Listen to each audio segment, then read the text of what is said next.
Hola, soy Max Kaiser y esto es Kaiser Report, programa que va más allá. Stacy, infórmanos.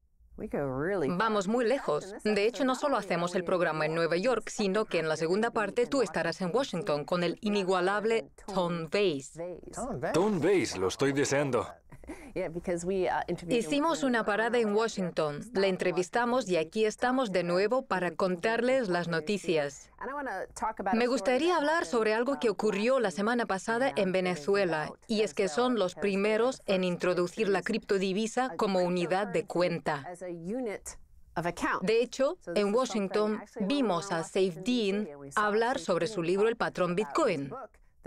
Coincidió el Bitcoin como una unidad de cuenta comercial en todo el mundo. Creo que Maduro y Venezuela no van a ser capaces de tener una criptodivisa original. Será centralizada y estará controlada. No obstante, han roto la barrera de acceso. Así que ya tienen el concepto de unidad de cuenta, que es una criptodivisa. Sí, pienso que es un gran paso, aunque no creo que vaya a tener mucho éxito. No obstante, sí que rompe la barrera de la criptodivisa con el Estado soberano, si me permites introducir ese término.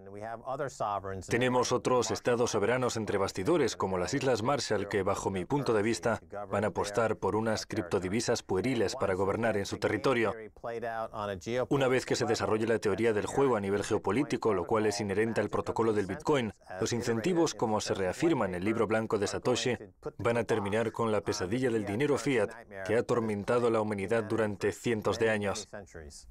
Parte de las desigualdades mundiales que provocan los conflictos geopolíticos son causados por el dinero fiat, por no tener una unidad de cuenta comercial. Siempre ha sido culpa del oro y obviamente Estados Unidos fue quien obtuvo poder. Cuando sufrieron el enorme desequilibrio por el que acabaron debiendo grandes cantidades de oro al resto del mundo, decidieron, en 1971, olvidarlo y no devolver dicho oro, y suspendieron la convertibilidad del dólar.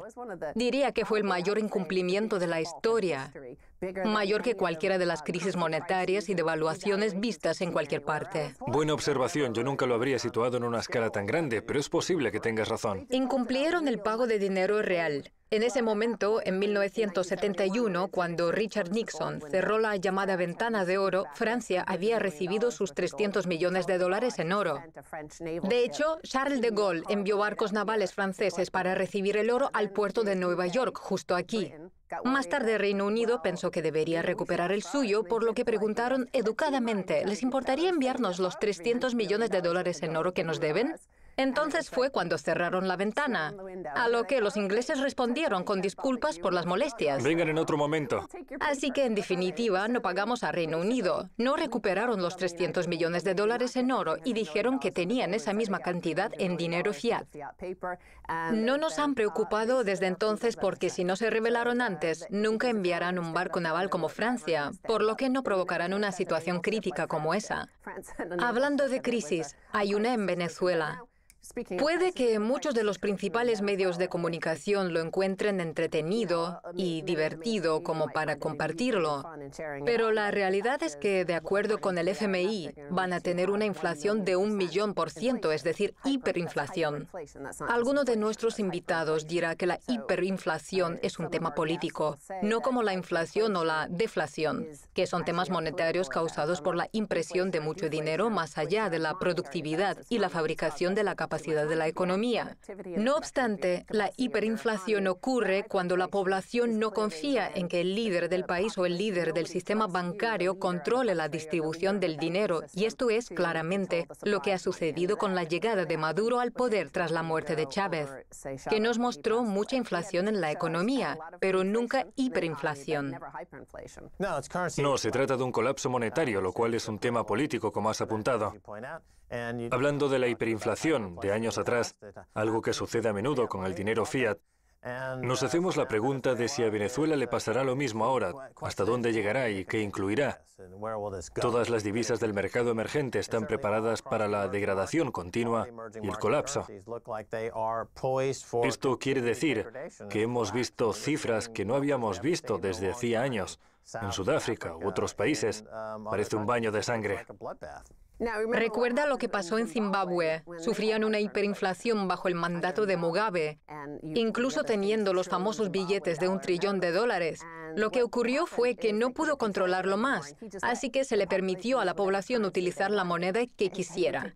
Admitían euros, dólares, oro, plata, lo que fuera. Creo que a la larga es lo que acabará ocurriendo. Sin embargo, se está intentando crear una criptodivisa que creo que es bastante radical. Y es interesante que en tiempos desesperantes, ya sea en Chipre o en Argentina, o incluso en Asia con sus controles de capital, la gente se está apostando por el Bitcoin para evitar las sanciones. Maduro ha introducido una unidad de cuenta, el Petro, frente a su divisa actual. En principio, esto debería aportar ayuda para que la gente evite cualquier tipo de sanción. De hecho, el presidente Donald Trump firmó en marzo una orden ejecutiva exceptuando cualquier transacción financiera basada en Estados Unidos que involucre al Petro, avisando de que la criptodivisa venezolana era un fraude. Lo que es bastante interesante, ya que si visitas Reddit o el cripto Twitter, verás que todo el mundo habla sobre fraudes, pump and dump y monedas basura. Se trata de un ICO, llevándose todo el pastel desde su problemática. Tezos hace frente al Filecoin y a todas las que llevan el control. Venezuela es dueña de mucho petróleo, sin embargo no tiene muchas refinerías y esto está unido al petróleo, por lo que están tratando de impulsar la posición del petróleo a través de donaciones masivas de la criptodivisa. Mi consejo es que construyan unas cuantas refinerías nuevas y vendan productos de gama alta y así devolver el dinero a la economía. Quizás lleve 10 o 15 años, pero así no estarían en manos de algún agente de la CIA, como ocurre en el libro de John Perkins, Confesiones de un gángster financiero. Económico. Eso, gángster económico, y se vuelva un estado vasallo de Exxon. Se llama la maldición de los recursos. Es algo que siempre ocurre. Cuando Estados Unidos invadió Irak y el precio del petróleo se disparó y se mantuvo ahí durante mucho tiempo, se volvió más fácil obtener dinero gratis. Es exactamente como si alguien tiene un token o un ICO, obtiene un montón de dinero gratis y entonces nunca crea su producto porque básicamente recibe dinero gratis y no tiene la necesidad de trabajar. Te importa toda la comida, que es lo que sucede en Venezuela, lo cual es peligroso puesto que nunca se van a librar de la deuda ni de las divisas extranjeras que ellos no pueden imprimir. El 90% de su comida es importada. Es una locura. Llegar a ese punto supone que la población se muera de hambre. Hay un par de citas interesantes en estos artículos de la semana pasada que hablan de la introducción del petro como unidad de cuenta. Bloomberg decía lo siguiente: la mega devaluación de Maduro agita Venezuela donde reina la confusión. Recuerda de que sufrieron una repentina devaluación del 96%, pero el salario mínimo aumentó un 3000%. El conjunto de medidas combinan lo necesario con lo desconcertante, afirmó el viernes en Twitter Luis Vicente León, presidente de Data Analysis, una encuestadora con base en Caracas. El gobierno ha reconocido la necesidad de afianzar la economía a una variable externa al margen de su control, como al precio internacional del petróleo. Una decisión acertada, no obstante, se realiza ocultándolo en un medio que sufre escasez de confianza y viabilidad como es el petro, dijo León. Este es el típico caso de ceguera. Alguien que está en el poder, pero básicamente está ciego, pero siente la topografía de su estructura de poder y puede sentir ciertas realidades, aunque no ve el panorama general. Y este es el resultado. Chávez quería ser un personaje querido. Se involucró en este plan masivo de redistribución de la riqueza, pero habría sido mucho más beneficioso construir alguna refinería y hacerse cargo de algunas de las duras realidades de tener una economía capitalista que apoya a los emprendedores. Todo esto nos lleva a presenciar el inevitable resultado. Es una lección que pensaríamos aprender en Estados Unidos, ya que se trata de nuevos socialistas democráticos quienes afirman que Venezuela es un ejemplo de a dónde nos dirige esto, pero no lo están haciendo bien. La cosa es que nadie nunca ha hecho esto bien ni ha llegado a funcionar, pero nos referimos a los países del norte de Europa a la hora de explicar un éxito del socialismo, aunque estos no son países socialistas, sino que son lo que se llama economías mixtas, capitalismo más socialismo. socialismo mezclado. Y ni tampoco es que funcionen tan bien. Siempre se menciona Noruega y a lo que ha conseguido ahorró cada centavo de lo que ganaba con la riqueza petrolera en lugar de gastarlo, a diferencia de Reino Unido, que lo apalancó hasta quebrar. Lo que quiero decir es que existen diferentes tipos de economía a merced del líder, por lo que la hiperinflación tiene lugar cuando la población y el mundo en general pierde la fe en el líder y en su habilidad para gestionarla. Tenemos el concepto de la introducción de una criptodivisa en la economía. No obstante, a lo que me refiero es a la hiperinflación anterior que se trató de mantener durante unos años con Zimbabue, algo que no se tomó en serio. Básicamente abandonaron su propia divisa a merced de cualquier otra. Al mismo tiempo, tenemos los precios del petróleo y de la energía altamente subvencionados. Se paga 10 céntimos por un galón, aunque es algo más para ciertas personas de la economía.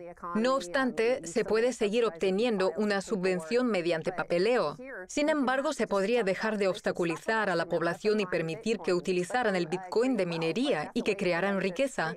Esa es su forma de competir con el resto del mundo, ya que tienen los precios de la energía más bajos. ¡Bingo! Ese sería un magnífico movimiento.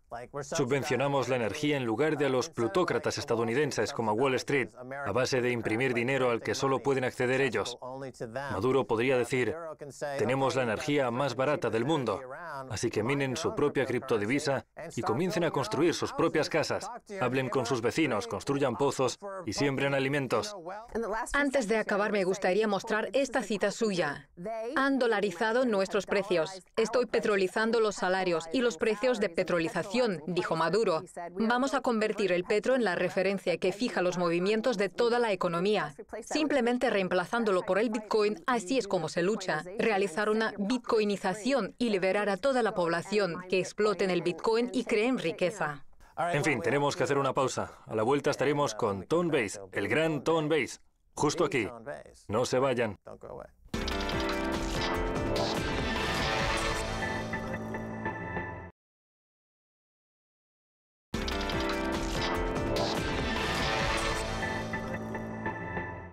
Bienvenidos de nuevo a Kaiser Report, soy Max Kaiser. Es hora de hablar con Tone Vays. Tone, bienvenido de nuevo. Gracias. Creo que es la tercera vez ya. Sí, es increíble. 3 es el número de la suerte, así que le convierte en un invitado habitual oficial. Tone Vays, usted es experto en gráficas, en análisis técnicos del Bitcoin y otros mercados. En ocasiones la gráfica coincide con situaciones y solamente en retrospectiva se puede ver la relación entre algo que sucedió en ese mismo momento y el precio que se situó en ese momento. Por tanto, al parecer, el precio del Bitcoin alcanzó el punto máximo cuando se iniciaron estos mercados de futuros. Usted lleva tiempo dentro de Wall Street y conoce el funcionamiento de todo esto de los mercados de futuros, así que la pregunta es, ¿hay alguna conexión? ¿Tiene relación? ¿Existe alguna conexión subyacente? Sí, existe una conexión, pero es algo más sutil de lo que la gente suele pensar. No creo que el lanzamiento de los futuros sea lo que está causando que el precio caiga. Bajo mi punto de vista, la gente es demasiado optimista inclinándose por el lanzamiento de los futuros, lo que hace que el precio suba mucho más de que cualquier otra manera. Se trata del típico comprar con el rumor, vender con la noticia. En este caso es un poco más como comprar lo que se espera que pase, y una vez que sucede, la gente comprueba que no tiene tanto efecto y que el volumen de esos futuros no es muy alto. Sigue siendo un mercado muy especializado. Lo que os siempre he dicho es que estos futuros no tienen un acuerdo con el Bitcoin, como el oro o el petróleo. Un acuerdo con el Bitcoin, eso parece que va a ser el próximo producto de la Bolsa de Nueva York llamado respaldo. ¿Qué está pasando ahí? ¿Qué novedades hay? Va a ser un producto interesante. Anunciaron que estaban planeando hacerlo, aunque no he visto que los reguladores les hayan dado permiso total para ello. Es posible que todavía falte un año, no lo sé. Lo que sé es que se espera para noviembre, pero ya veremos. Personalmente creo que será un poco más tarde. Todo es más interesante cuando se tiene futuros disponibles de los activos subyacentes. No obstante, el Bitcoin sigue obteniendo su precio actual de los intercambios subyacentes, así que depende de esa dinámica. Sabemos que los futuros de oro y los futuros de petróleo de la Bolsa de Futuros de Chicago ocupan el 95% del mecanismo de descubrimiento del precio del oro y del petróleo. No obstante, en lo que se refiere a la bolsa, los futuros de S&P 500 son prácticamente insignificantes, porque las empresas subyacentes son las que determinan el valor de S&P 500, y los futuros son solo una forma que tiene la gente de especular sobre lo que harán dichas empresas. Tengo mucha curiosidad por saber cuál será el mecanismo de descubrimiento del precio del Bitcoin de aquí a 5 años. ¿Será cosa de los futuros o seguirán los intercambios subyacentes? Ya veremos. Bien, entonces el mecanismo de descubrimiento del precio incluye a los compradores y vendedores en el mercado, y en función de quién tenga los mayores pedidos, obtendrán un repunte o una caída. El Bitcoin ha sido inmune a muchas de las cosas que hemos visto en el mercado del oro, donde han llegado órdenes del papel no respaldadas, las cuales hacen que el precio del oro disminuya. Escuché un podcast de Kate Long y Trace Mayer hace poco sobre este asunto del respaldo y la bolsa de Nueva York, y ella cree que se trata de una financiarización del Bitcoin y que empezaremos a ver en el mercado órdenes de papel no respaldadas por el Bitcoin y corrupción en el mecanismo de descubrimiento del precio, como pasó con el oro, y que hay un par de formas de que pase o que no pase. ¿Qué opinas sobre esto? No he tenido tiempo aún de escuchar ese podcast, pero yo también he hablado sobre ello. No creo que haya una conspiración para disminuir el precio del oro, porque yo mismo soy capaz de comercializar esos futuros. Puedo apostar en corto oro con mi cuenta de corretaje de $20,000. No puedo comprar 1,000 contratos, pero sí 3 o 4 con ese dinero. En esos contratos de futuros de oro, sí hay más contratos abiertos que capacidad de entregar ese oro. Pero a medida que se acerca el plazo de vencimiento, los contratos se van anulando unos a otros. Al igual que un gran comprador puede venir y aumentar el precio del oro, pero no lo veo como una conspiración. Es probable que pase lo mismo con el Bitcoin, pero no significa que vaya a bajar el precio. Alguien podría amenazar con entregar oro o petróleo, pero eso no debería de llamarse entrega de oro o de petróleo, sino la amenaza de dicha entrega. Así que si alguien viene y compra 3,000 contratos en Bitcoin, no se sabe si tienen Bitcoin que entregar o no. Es probable que la plataforma de intercambio sí tenga que hacerlo, y si no tiene la capacidad de entregar ese Bitcoin, pero tiene suficiente efectivo para conservar el margen en esa gran posición, cancelarán dicha posición frente a la persona que está al otro lado y que no tiene la capacidad de aceptar todo ese Bitcoin. Así que creo que es un mecanismo de descubrimiento del precio bastante justo. Siempre hago mención al mercado más manipulador del mundo, los diamantes. Si quiere hacer que los diamantes estén bajo un mecanismo de descubrimiento del precio más justo, sitúelo en la Bolsa de Futuros de Chicago. Ofrézcaselo a los mercados de futuros. Deje que el individuo medio especule también, y entonces veremos un mecanismo de descubrimiento del precio real. Yo creo que el mecanismo de descubrimiento del precio del oro está bien. La gente no debería preocuparse. Con respecto a eso, si existiese una enorme discrepancia entre las ventas cortas al descubrimiento impulsadas por el precio artificial y entre el precio artificial real, ¿por qué alguien no optaría por la entrega física de su oro en aquellos mercados? ¿Forzaría ese mecanismo de descubrimiento del precio y subsanaría esa brecha? Existe un enorme arbitraje, lo que supone dinero gratis, y si hay tanto dinero gratis por ahí, la gente lo va a coger. La gente realmente no quiere aceptar entregas de cientos de toneladas de oro. Si estás generando mucho dinero a su costa, podría valorarse en un par de miles de millones. Sí, puedes recibir esos 1,000 millones cuando anulas el contrato. Es como con el petróleo. Puedo comercializar contratos petroleros desde mi propio comedor en Nueva York, tan fácil como comercializaría contratos de oro en ventas de petróleo. Yo era un day trader en los mercados de futuros que trabajaba desde casa, como un individuo, y la bolsa es consciente de que yo no puedo saber que un contrato petrolero de futuros supone 1,000 barriles de petróleo. Saben que no tengo la capacidad de aceptar entregas de 1,000 barriles de petróleo en mi apartamento de una habitación en Nueva York. Saben que eso no va a pasar. También saben que no tengo la capacidad de entregar 1,000 barriles de petróleo porque saben que vivo en un apartamento de Manhattan. Conocen mi dirección. Por tanto, se aseguran de que si no he vendido mi parte por mi cuenta una semana antes del periodo de vencimiento, lo harán por mí. Y así lo hacen con el resto.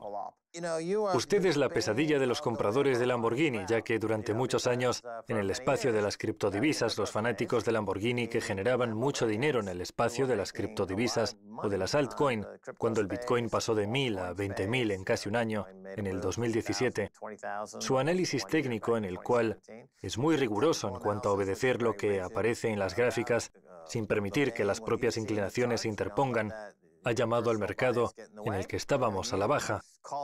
Pero la gente que adquiere Lamborghini se sigue quejando. ¿Cómo se siente ante esto? Está trayendo mucha infelicidad a los compradores de Lamborghini, Town. Sí, yo lo asumo. Me corroboro que tenga cierta razón, porque cuanta más gente me diga lo optimista que somos, más gente estará equivocada. Usted lo sabe, Max. Conoce suficiente el mercado. El precio de un Bitcoin rechazado estaba en $6.000 y se volvió a colocar en 10.000. Y entonces alguien me desafió y apostó conmigo que nunca llegaría a pasar por debajo de 6.000. Así que acepté la apuesta públicamente. De hecho, había publicaciones en Twitter comentando las oportunidades que tenía de ganar la apuesta. El 70% de la gente decía que iba a perderla. Nada más verlo dije, genial, eso significa que voy a ganar, porque la mayoría siempre se equivoca. Entonces el precio se situó por debajo de 6.000. Actualmente la gente es demasiado optimista. Yo espero que el precio no se coloque por debajo de 5.000, pero es una posibilidad. Tiene que haber cierto sufrimiento. Creo que hemos sobrepasado el aspecto positivo. 2017 fue muy bueno. Tenemos que superar los inconvenientes, al menos unos pocos. Casi siempre ha mostrado una tendencia alcista interna, ya que cada 4 años se reduce a la mitad. Es decir, que todas las divisas que entran en el mercado se reducen a la mitad. Esto quiere decir que las entregas disminuyen constantemente. Es algo de lo que habla Saif Deen Amos en el clásico libro El patrón Bitcoin. Gran libro. Sí. Entonces tiene una tendencia alcista. Habla sobre canibalizar el dinero fiat y termina prediciendo precios como imagen del Forex mundial. El Forex mueve $5 billones al día. Recuerdo que Rick Halfine me dijo en Estocolmo en el 2011 que el Bitcoin alcanzaría el 1% del Forex mundial, lo que supone $100.000 por precio de divisa. Esto sería una gráfica a largo plazo. ¿Se fija en las gráficas a largo plazo? Cuéntenos. Por supuesto.